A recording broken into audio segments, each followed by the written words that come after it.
ह्या जगामध्ये दोन गोष्टी कायमच्या टिकणाऱ्या आहेत. एक आहे परमेश्वर आणि दुसरा आहे आपला शेजारी. शब्द आहेत पोप फ्रान्सिस यांचे.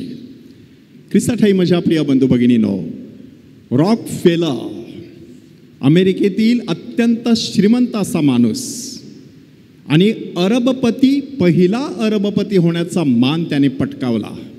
अरबपती म्हणजे ज्याच्याकडे 100 कोटी डॉलर्स आहेत अशा संपत्तीचा मालक.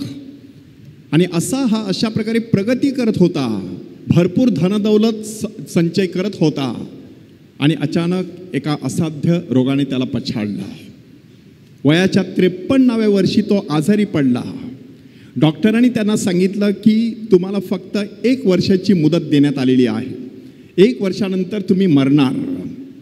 त्याच वेळेला स्वामी विवेकानंद शिकागो ह्या ठिकाणी परिषदेसाठी गेलेले होते. 11 सप्टेंबर 1893 ह्या दिवशी त्यांनी ऐतिहासिकदृष्ट्या अजरामर झालेलं असं एक भाषण केलं. ते भाषणासाठी उभे राहिले आणि समोरच्या लोकांना उद्देशून बोलले की माझ्या प्रिय अमेरिकन बंधू भगिनींनो, असे शब्द ऐकल्यानंतर जो टाळ्यांचा कडकडाट सुरू झाला तो बराच वेळ त्या ठिकाणी टिकलेला. तेवढ्या एका शब्दाने त्याने समस्त श्रोतू वर्गाची प्रशंसा मिळवली, कब्जा घेतला त्यांच्या हृदयाचा. कारण तोपर्यंत पद्धत कशी होती, सभ्य स्त्री पुरुष हो, लेडीज अँड जेंटलमॅन. परंतु ह्या ठिकाणी त्यांनी शब्द कोणते वापरले, माय ब्रदर्स अँड सिस्टर्स. आणि अशा प्रकारची ख्याती त्यांनी त्या ठिकाणी मिळवली. ही बातमी रॉकफेलर ह्यांच्या कानावर गेली. त्यांच्या मनामध्ये एक इच्छा निर्माण झाली, 1 वर्षाची मुदत मला मिळालेली आहे, पण एवढा मोठा माणूस इथे आलेला आहे, त्याची भेट घेऊया. भेटीची वेळ ठरली. 1 तास त्यांनी एकत्र चर्चेमध्ये घालवला.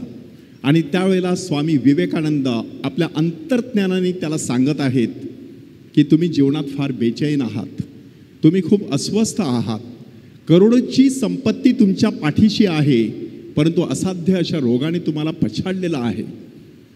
आणि मग रॉकफेलर त्यांना विचारतात ह्यावरती आता उपाय काय. त्यांनी सांगितलं की आत्तापर्यंत तुम्ही संपूर्ण जीवन फक्त स्वतःसाठी जगलात, स्वतः पैसे गोळा करत राहिला, पैशांचा संचय केला, धनदौलतीचा ढीग रचला आणि लोकांना विसरलात, गोरगरिबांना विसरून गेलात, शेजार प्रीतीचा विचार तुमच्या मनामध्ये आला नाही. आत्तापासून तुम्ही दानधर्म करायला सुरुवात करा, त्या सगळ्या लोकांचे आशीर्वाद तुम्हाला मिळत राहतील आणि तुम्हाला उत्तम आरोग्य प्राप्त होईल.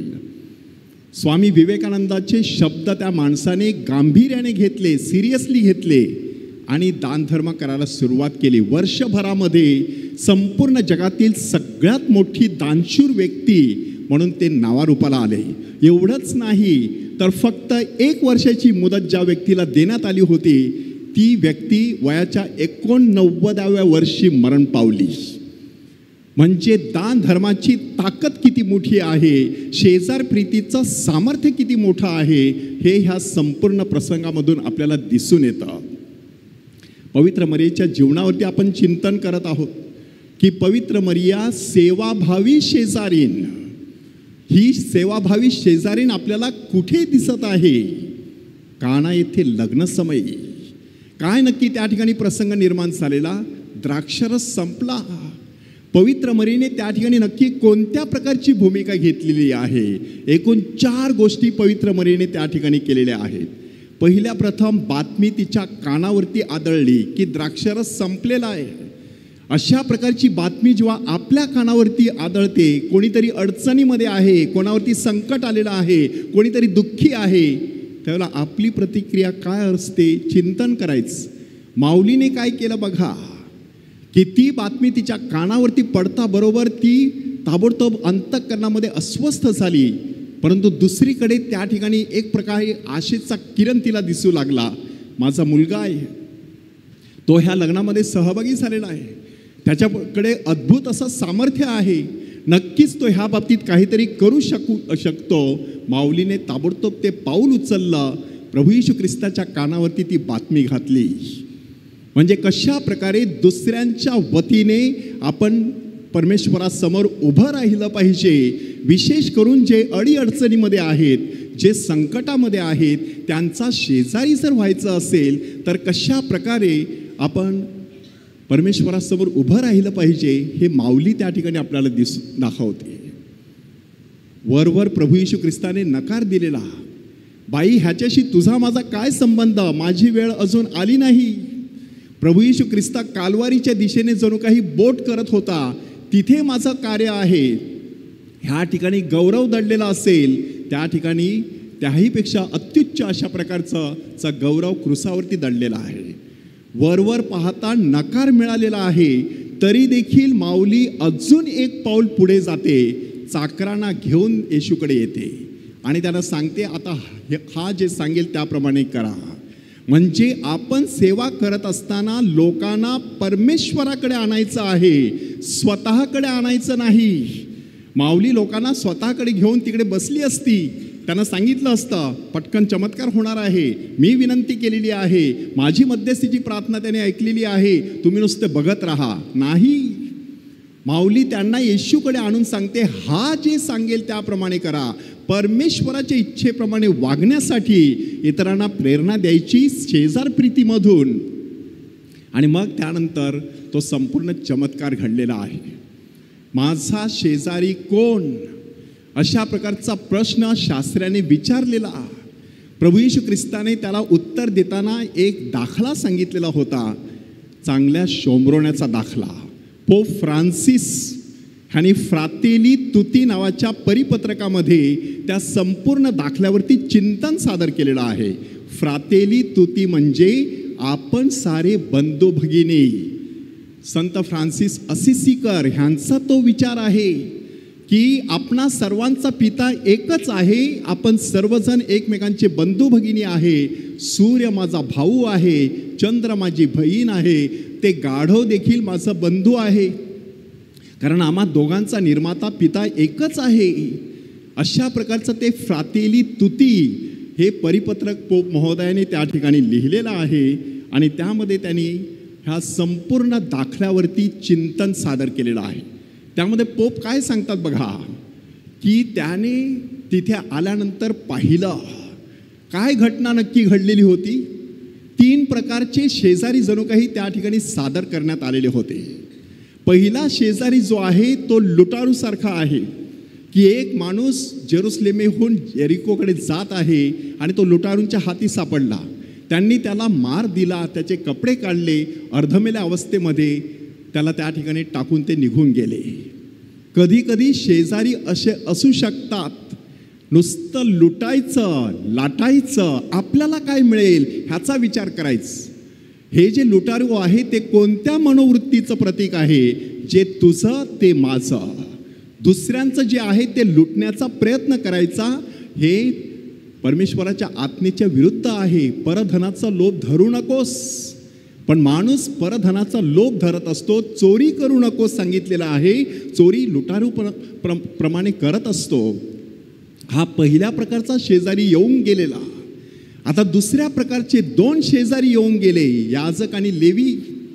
ते कशा प्रकारे विचार करत आहेत की जे माझं ते माझं, माझी वेळ आहे, माझा कार्यक्रम आहे, माझ्या अपॉइंटमेंट्स आहेत, मी आत्ताच मिस्साला जाऊन आलेलो आहे, ह्या माणसाला स्पर्श केला तर आता मी भ्रष्ट होईन, अशा प्रकारचा विचार करणारी मंडळी.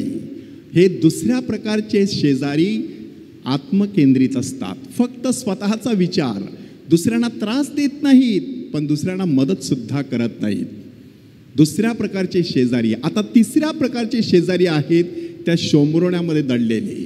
त्यावरती आता पोप महोदय आपल्याला चिंतन देत आहे. किती सुंदर असं चिंतन आहे बघा, की तो त्या ठिकाणी आला, त्याने पाहिलं आणि त्याला त्याचा कळवळा आला. पोप फ्रान्सिस त्याच्यावरती चिंतन देतात की जेव्हा दुसऱ्या व्यक्तीच्या जीवनामध्ये काहीतरी सुखदुःखाचे प्रसंग घडत असतात, तेव्हा माझ्या हृदयात काय चाललेलं असतं, मला कुठेतरी ती कालव जाणवते का, ती तळमळ आणि कळकळ मला पोहोचते का, तशा प्रकारचं चिंतन करायचं असं पोप महोदय आपल्याला पाचारण करत आहे. आणि मग तो त्या ठिकाणी थांबला. पोप महोदय सांगतात, आज कोणी कोणासाठी थांबत नाही, जो तो धावत पळत सुटलेला आहे. कोणालाही दुसऱ्यांसाठी वेळ नाही. आपल्या कुटुंबामध्ये काय घडतं बघा, जेवायला वेळ नाही, एकमेकांशी बोलायला वेळ नाही, आणि मग ह्या ठिकाणी हा माणूस तिकडे थांबलेला आहे. दुसऱ्या व्यक्तीच्या बाजूला उभं राहायचं, थांबायचं, ही शेजार प्रीती आहे. तो त्याच्या जवळ गेला आणि त्याने द्राक्षरस आणि तेल लावून त्याच्या जखमा धुतल्या. काय दडलेलं आहे, जे माझं ते तुझं. माझ्याकडे जे काही आहे त्याचा वापर करून मला स्वर्गात जायचं आहे. नाशवंत अशी ही संपत्ती आपल्या हातामध्ये देण्यात आलेली आहे, ती संपणार आहे कधीतरी, परंतु त्याद्वारे आपण शाश्वत अविनाशी असा स्वर्ग मिळवू शकतो. त्या नाशवंत अशा पैशाच्या जोरावरती हा शोम्रोनी अजरामर झाला. कितीतरी लेखन त्याच्यावरती झालेलं आहे, प्रवचनं झालेली आहेत, परंतु त्याने अशा प्रकारची विचारसरणी आपल्या जीवनामध्ये घेतलेली आहे. आणि मग त्याने त्याला उचललं आणि आपल्या जनावरावरती घातलं. सहज आता विचार करा, संत इग्नेशियस लोयोलाकर ह्यांनी त्याच्यावरती एक विचार मांडलेला आहे. ते म्हणतात की थोडंसं तुमची कल्पनाशक्ती लढवा. त्या कल्पनाशक्तीने तिकडे जाऊन उभे राहा. आणि काय घडलं बघा, त्या माणसाला तो उचलत आहे, आपल्या जनावरावरती बसवण्याचा प्रयत्न करत आहे, बसू शकत नाही. मग एखाद्या मेलेल्या माणसाप्रमाणे दोन्ही बाजूला त्याला अशा प्रकारे घातलेला आहे आणि हा माणूस आता निघालेला आहे. वाटेमध्ये कदाचित काही लोकांनी त्याला विचारलं असेल, हा मेलेला माणूस घेऊन तू कुठे चाललेला आहेस? कदाचित तूच त्याचं काहीतरी बरं वाईट केलं असेल. असे सगळ्या प्रकारचे धोके पत्करून हा माणूस त्याला उतार शाळेमध्ये घेऊन येतो. शेजार प्रीती करायची म्हणजे धोका पत्करायचा. नाव खराब होण्याची शक्यता असते, बदनामी होण्याची शक्यता असते, मानहानी होण्याची शक्यता असते, तरी देखील सच्च्या मनाने, खऱ्या मनाने अशा प्रकारची सेवा करत राहायचं असतं. हे त्याने आपल्याला शिकवलेलं आहे. त्याने त्याला उतार शाळेमध्ये आणलं आणि त्याची काळजी घेतली. त्याची काळजी घेण्याची जबाबदारी दुसऱ्यांवरती सोपवून तो मोकळा झाला नाही. आज तशा प्रकारची परिस्थिती आहे. आपल्या मुलाबाळांची सुद्धा काळजी दुसऱ्यांवरती सोपवली जाते. सगळं इतरांनी बघायचं, आम्ही फक्त त्यांना जन्माला घालायचा, खाऊ पिऊ द्यायचं, परंतु इतर गोष्टी त्यासाठी कंत्राट आहेत, कॉन्ट्रॅक्ट, सगळं कंत्राट द्यायचं. हे नुसतं एक उदाहरण झालं, पण दुसऱ्यांवरती सोपवायचं, दुसऱ्यांवरती विसंबला, त्याचा कार्यभाग बुडाला, असं समर्थ रामदासांनी सांगितलेलं आहे. इथे तो माणूस स्वतः काळजी घेत आहे त्या उतार शाळेमध्ये, आणि मग पदरचे 2 पैसे सुद्धा भरत आहे. 4 पैसे खर्च करण्यासाठी आपल्या खिशाला छाट लावणारी माणसं ह्या जगामध्ये आहेत. जीवास जीव लावणारी माणसं आहेत, ते खरे शेजारी आहेत. आणि मग त्यांनी सांगितलं, मी परत आल्यावर उरलेलं जे काय असेल ते देईन. ह्याचा अर्थ काय? घेतला धर्म पुरा करायचा. जी कोणती शेजार प्रीती आपल्याला करायची आहे, समाजसेवा करायची आहे, ती शेवटपर्यंत करायची, अर्ध्यावरती सोडून द्यायची नाही. हे सगळं पोप फ्रान्सिस फ्रातेली तुती ह्या परिपत्रकामध्ये अतिशय सुंदररित्या आपल्यासमोर मांडत आहेत. खरा शेजारी कसा असावा त्याचं हे जितं जागतं प्रतीक. पेपल सेमिनरीमध्ये मी अभ्यास करत होतो आणि त्या ठिकाणी एका धर्मगुरूने आपली साक्ष सांगितली. ते धर्मगुरू सांगतात, मी शेवटच्या वर्षाला होतो आणि माझी परीक्षा होती. परीक्षा देण्यासाठी मी सायकलीने निघालेलो आणि रेल्वेच्या ब्रिजवरून जायचं पलीकडे आणि परीक्षा देऊन यायचं. त्या ब्रिजवरती एक भिकारी त्या पडलेला होता, मरणासन्न अवस्थेत, तोंडातून रक्तवरी येत होतं. मला वाटलं होतं जाऊन त्याला थोडीशी मदत करावी, जवळच्या हॉस्पिटलमध्ये त्याला नेऊन ठेवावं, परंतु माझी परीक्षा, त्या परीक्षेची वेळ, आणि म्हणूनच मी धावत पळत पहिला परीक्षा केंद्रावरती गेलो. अजून माझं हृदय त्या भिकाऱ्याभोवती घुटमळत होतं. पेपर लिहून झाला, मी तातडीने त्या ठिकाणी परतलो, परंतु तिथे तो भिकारी दिसला नाही. सहज मी कोणाला तरी विचारलं, इथे एक भिकारी होता, तो कुठे आहे? आणि त्यांनी सांगितलं, आत्ताच म्युन्सिपाल्टीची माणसं त्याला घेऊन गेले, कारण तो काही मिनिटापूर्वी मरण पावला. आणि हे फादर आम्हाला सांगत होते, त्या क्षणाला माझ्या काळजाला अक्षरशः पीळ पडला. कदाचित मी ती परीक्षा पुढच्या वर्षी देऊ शकलो असतो, परंतु ह्या माणसाचा जीव आता मी परत आणू शकत नाही, ही मी संधी गमावलेली आहे. त्या क्षणाला मी ठरवलं, जे संकटात असतील, जे अडीअडचणीत असतील, त्यांना माझ्या जीवनात प्रथम क्रमांक असेल. आणि त्यावेळेलाच मी सेमिनरी दाखल होण्याचा निर्णय घेतला आणि आज मी तुमच्यासमोर एक धर्मगुरू म्हणून कार्य करत आहे. खरा शेजारी कसा असावा ह्याच्याविषयी त्यांनी एक सुंदर असं चिंतन आपल्यासमोर दिलेलं आहे. पवित्र मरियेच्या जीवनावरती आपण चिंतन करत आहोत. अशा वेळेला आपण आता 3 प्रश्न स्वतःला विचारणार आहोत. पहिला प्रश्न आपण विचारायचा आहे, कोणत्या प्रकारचा शेजारी आपण शोधत आहोत? पोप फ्रान्सिस आपल्याला सांगत आहेत, कोणत्या प्रकारचा शेजारी? परिपूर्ण? मग तुमची फार निराशा होण्याची शक्यता आहे. ह्या जगामध्ये परिपूर्ण अशा प्रकारचा शेजारी तुम्हाला शोधून सापडणार नाही. प्रत्येक शेजाऱ्यामध्ये काहीतरी दुर्गुण असेल. आणि शेजारी म्हणजे नक्की कोण? नुसतं तुमच्या बाजूला ज्याचं घर आहे तो शेजारी नाही, तर तुम्हाला हा शेजारी कुठेही भेटू शकतो. जसा परमेश्वर सर्वत्र आहे तसा हा शेजारी सुद्धा सर्वत्र आहे. देवळामध्ये आहे, रस्त्यावरती आहे, बाजारामध्ये आहे, कार्यक्रमामध्ये आहे. तुम्ही जिथे जाल तिथे तुम्हाला शेजारी भेटत असणार आहे. परंतु कोणता शेजारी परिपूर्ण नसणार आहे. आणि मग मिश्किलपणे ते सांगतात की there is no perfect husband, there is no perfect wife, there is no perfect couple, there is no perfect father in law, there is no perfect mother in law, there is no perfect family. आणि हसत हसत सांगतात there is no perfect pope. पोपसुद्धा परिपूर्ण नाहीत, हे स्वतः pope सांगत आहेत. म्हणून आपण जर परिपूर्ण अशा प्रकारच्या शेजाऱ्याचा शोध घेत असू, आपल्याला कधीच सापडणार नाही. आपण स्वतः देखील परिपूर्ण नाही आहेत. म्हणून शेजाऱ्यामध्ये दुर्गुण असू शकतात, ते दूर करण्यासाठी आपण प्रयत्नशील असणं ही शेजारप्रीती आहे. त्यानंतर दुसरा प्रश्न आपण स्वतःला विचारायचा आहे, आपण स्वतः चांगले शेजारी कसे बनू शकतो? पोप महोदयांनी त्यांच्या जीवनातला एक अनुभव सांगितलेला आहे. पोप महोदय सांगत आहेत की मी धर्मगुरू होतो. सकाळची मिसाची वेळ झालेली. मी जाऊन देवळाचा दरवाजा उघडला आणि दरवाजाच्या समोरच एक भिकारी आपल्या शरीराची मुरकुंडी करून तिथे झोपलेला. माझ्या मनामध्ये विचार येत गेले. मी स्वतःला तपासून पाहत होतो, हे कोणते विचार येत आहेत? 4 प्रकारचे विचार येऊन गेले. पहिला विचार येऊन गेला, लाथाडावं आणि त्याला बाहेर काढावं. दुसरा विचार येऊन गेला, पोलिसांना कल्पना द्यावी आणि ह्याला पोलिसांच्या ताब्यात द्यावं. तिसरा विचार आला, त्याला जागं करावं, त्याला खडसवावं, त्याला समजून सांगावं की हे देऊळ आहे, इथे तुला झोपता येणार नाही. परंतु चौथा विचार जो आला, त्यामुळे माझ्या जीवनामध्ये एक वेगळाच आनंद आणि शांती मला अनुभवास मिळाली. कोणता विचार आला?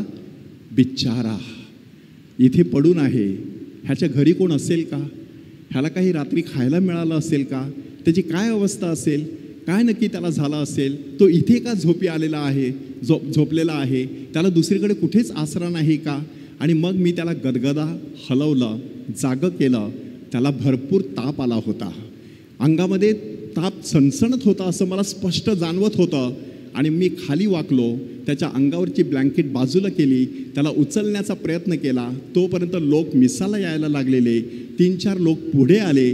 त्यांनी त्या माणसाला उचलून हॉस्पिटलमध्ये नेलं आणि त्याचा जीव वाचवला. पोप फ्रान्सिस सांगतात, आपण अशा प्रकारे दुसऱ्यांचे शेजारी बनू शकतो. छोट्या छोट्या गोष्टीमध्ये मला दुसऱ्यांचा शेजारी कसं बनता येईल त्याचा विचार मी करणं गरजेचं आहे. आणि तिसरा प्रश्न आपण स्वतःला विचारायचा आहे की शेजारप्रीती व्यक्त करण्यासाठी मी कोणती दयाकृत्ये करतो?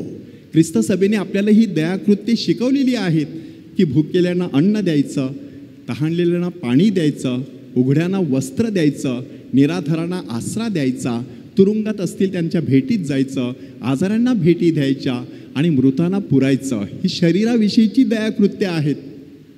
तशीच आत्म्याविषयीची देखील दयाकृत्य आहेत. अजाणांना विद्या द्यायची, शिक्षण द्यायचं, चुकलेल्यांना मार्ग दाखवायचा, क्षमा करायची आणि इतरांसाठी प्रार्थना करायची. अशा प्रकारची दयाकृत्य आपण करू शकतो.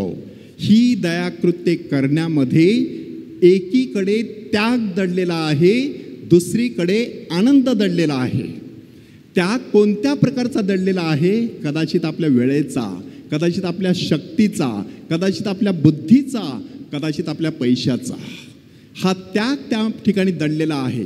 पण माणसाने ह्या त्यागाकडे बघू नये, तर पलीकडे असलेल्या आनंदाकडे बघायचं की मी एवढूसा त्याग केला तर दुसऱ्याच्या जीवनामध्ये केवढा मोठा आनंद निर्माण होणार आहे. एका छोट्या वेलीचा असा दाखला सांगितला जातो की त्या वेलीला सुंदर असं फूल आलेलं, कोणीतरी ते फूल अशा प्रकारे खुडलं आणि आपल्या केसामध्ये माळलं. आणि मग त्या वेलीला प्रश्न विचारण्यात आला की ते फूल खुडलं जात असताना तुला वेदना झाल्या नाहीत का? आणि त्या वेलीने सांगितलं, फूल खुडणाऱ्या व्यक्तीचा चेहरा एवढा फुललेला होता की मी माझी वेदना विसरून गेले. दुसऱ्या व्यक्तीचा चेहरा फुललेला पाहण्यासाठी कोणत्याही प्रकारची वेदना सहन करण्याची तयारी ठेवायची, ही खरी शेजारप्रीती आहे. आणि ती करण्यासाठी आपल्याला सदैव ह्या जीवनामध्ये संधी मिळणार आहे. पवित्र मरियेने ती संधी सोडली नाही. जिथे कुठे तिला शक्य झालं त्या ठिकाणी तिने शेजारप्रीतीचं पाऊल उचललेलं आहे. ते आपल्याला उचलता यावं म्हणून प्रभूकडे विशेष कृपा मागूया. कारण पोप फ्रान्सिस आपल्याला सांगत आहेत, ह्या जगात फक्त 2 गोष्टी टिकणाऱ्या आहेत. एक आहे परमेश्वर आणि दुसरा आहे आपला शेजारी.